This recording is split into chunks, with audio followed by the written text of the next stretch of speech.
என் வாழ்க்கையில எல்லாமே முடிஞ்சு போச்சு அப்படின்னு நினைச்சிட்டு தனிமையில கண்ணீர் விட்டுட்டு இருக்கீங்களா? உங்களுக்காக தான் இயேசு கிறிஸ்து ஒரு அழகான வாக்குத்தத்தத்தை கொடுத்திருக்கிறாரு. துயரப்படுகிறவர்கள் பாக்கியவான்கள், அவர்கள் ஆறுதல் அடைவார்கள். துயரப்படுகிறவங்க எப்படி பாக்கியவான்களா இருக்க முடியும் அப்படின்னு தானே யோசிச்சுட்டு இருக்கீங்க. கொஞ்சம் கேளுங்க.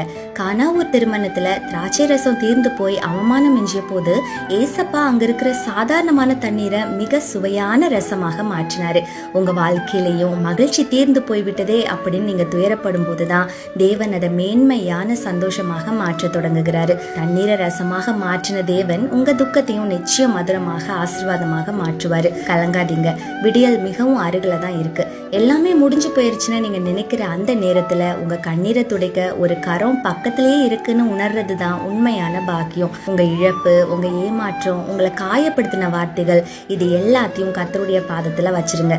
துயரப்படுகிற இதயத்தை அவர் ஒருபோது புறக்கணிக்கிறதே இல்லைங்க. அதனால உங்க துக்கத்தை கண்டு கலங்காதீங்க. நீங்க பாக்கியம் பெற்றவங்க. தேவன் உங்களுக்கு ஆறுதல் கொடுப்பாரு. ஆறுதலின் தேவனாக கூடவே இருப்பாரு.